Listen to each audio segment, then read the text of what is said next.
Hey everyone, welcome back to another Bible study, a 5-minute Bible study through Exodus chapter 18.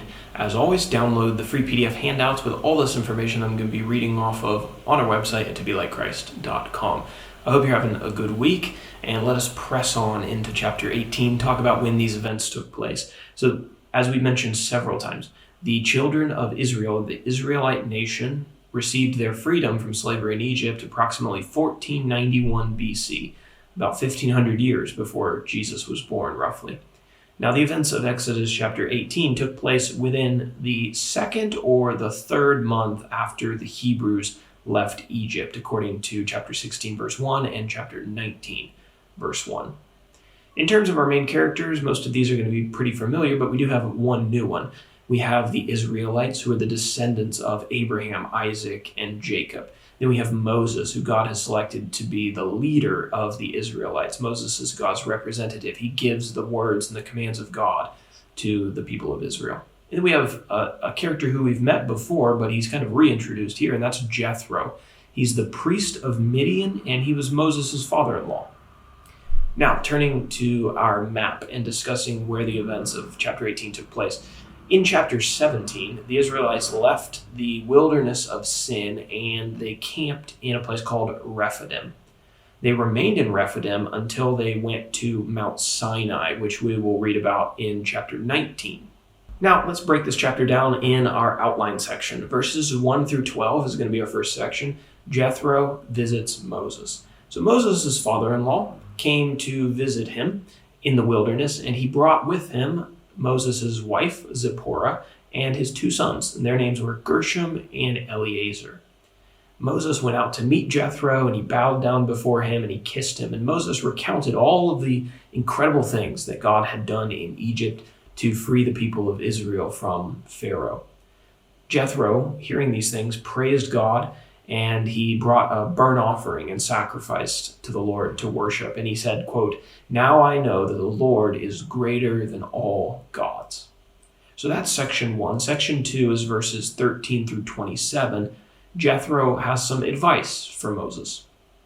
The next day, after their happy meeting, Moses returned to his daily tasks of advising and judging the people of Israel. From morning until evening, we're told, the people came to Moses to ask for direction about problems, to seek a word from the Lord, or to have Moses settle disputes between them. Jethro told Moses that this wasn't wise. It wasn't wise for him to busy himself with all of the small affairs of the children of Israel 24 hours a day, 7 days a week. Well, maybe 6, because he probably took the Sabbath off. But anyway, Jethro said that the job was too much for one man to handle, and that if he continued to do it, he was going to burn out. And Moses must have been feeling some of that already. Jethro told him that he should delegate the work. Moses would represent the people to the Lord. He would handle all of the big problems and teach the laws of God to the Israelites. But trustworthy men should be selected to handle the smaller problems. And these men would be overseers and judges of groups of thousands, groups of hundreds, groups of 50s, and groups of 10. So Moses, as I mentioned, he must have been feeling a little burnout. He recognized this was good advice, and he listened to his father-in-law, and he selected quality men to judge the people. And after this, we're told that Jethro departed and he returned to his country.